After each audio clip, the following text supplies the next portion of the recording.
Look at that. Why, it looks just like Josh, doesn't it? There, So out of the way. thank you for talking to us. Oh, thank you for coming. You guys don't do this. We don't get on the air, right? Well, we love the show. We do too. You're in an unusual position because you're not actually playing an alt Nina. You're playing Nina, and then you're playing like some random person who looks like Nina. Mina, we call her. Nina is Mina. So, yeah. Is there any of Nina in that character that you bring? Or? Yeah, because it is a version of Nina. I mean, it's a version of Nina that was thwarted.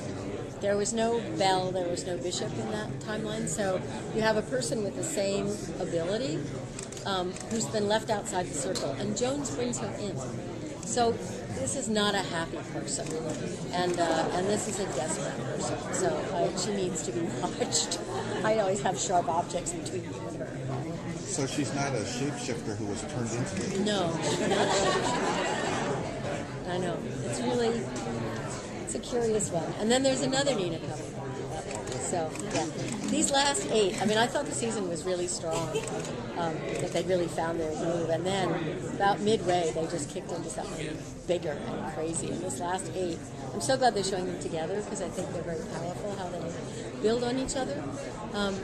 Not only bringing in, you've probably been told this, characters that have been around before, even from the first season, characters are coming in. Some stories explain a little more than we knew before, some not. Relationships deepen, relationships have new tangents. Walter and I have a scene we're playing tomorrow that is a very different element for our regular Walter and Nina. Something not good happens, and that's really interesting. And then we have, as I say, another appearance of some sort of different, some time jump and some things like that. So, do we revisit Nina and Blair, which was hinted at? No, I don't get that. No, we don't. It's still left mysterious. But we don't have the last episode yet. So I know they'll get to it, which is why we needed this season. Like, we need to come back and do more. They have, these guys are non-stop storytellers. They just never quit. Someone was asking if we ever cut scenes because they were giving away something, and then I said, no, as far as I know, never. We cut scenes all the time because we always run long. There's too much story to tell in this episode. There's, they've got it paced story-wise where we go. Each episode gets just huge. We tried to do a 6-day episode. It was impossible. We couldn't shoot all of that in 6 days. It was ridiculous. Yeah.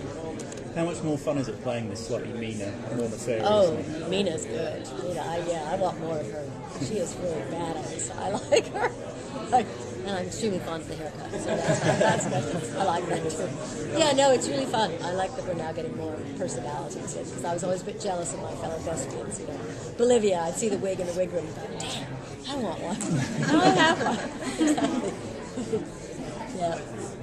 No, it's an interesting show to do because you don't know. They don't tell us much ahead of time, and I think we all got used to that because it's much more interesting just to play as many possibilities for every scene you have, so that in the next episode when you find out, oh, you really meant that, it's like covered. It's covered. They have that. So it's a different task. Actors usually, typically there'll be actor studio stuff and Stanislavski. It's like beginning, middle, and end. Well, life isn't like that. I sort of hate that kind of thing. It's all smooth, It's not smooth. And so this actually keeps you sharp, in fact. I think it helps keep up the energy of the show. I'd kill myself if I was a lawyer. I'd put my head in it. Hear those doors ka-chung, and just like... The writers seem very optimistic about another season. Yeah. How's your... Well, I'm always skeptical. I never thought the pilot would get picked up. And then after the first season, I was sure we wouldn't get picked up. So, a friend said, well, what do you think? I said, well, in all likelihood 13 to get to the magic 100 number, or 22, or not at all. Right? They all seem equally possible because it's not a logical process entirely, right? A lot does, I think, happen.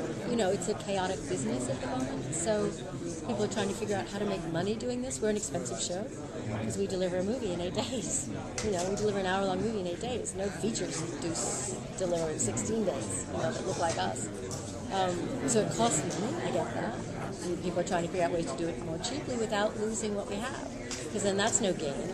If all of a sudden, it's a one set show every week, it's like that's not, that's 2.5 men, so that's not what we are. So. Is that a possibility that they would shorten the season or have a short season? I mean, I certainly have heard that floated, but I don't know whether that's just our rumors, because, there's always this magic happening with the representation, so I don't know, and there's so many stuff that we can't know about the finances and stuff, relationships with JJ, and also as they're trying to figure out how they make money, so if you don't get these people on the night with actual, sponsors, what about all this? Because our DVR numbers are excellent always. But that's still, you keep thinking, look what happened to the music business. Go with this. This is, I don't know anybody at any age who watches it on Friday night. Not anybody. My kids don't. Good for you. That's good. My kids don't. I mean, I meet people in airports, on those little cards going around. We love Fringe. They're even older than I am. It's like, what? Exactly. And they're not watching. So the idea that people sit down is crazy. And there's still a mindset that goes there. So. Since you've been on the show, do you have an interest more in the fringe sciences? I was always a science geek. I had done the science plays on Broadway. I did Copenhagen, which was about the bomb, and I've done Arcadia about iterated algorithms. So I've always been a science freak. That's my a science and medical geek is what I am. So. Yeah. Exactly so. Which inspired our J.J. Abrams. Without that, we might not have had food. Thanks.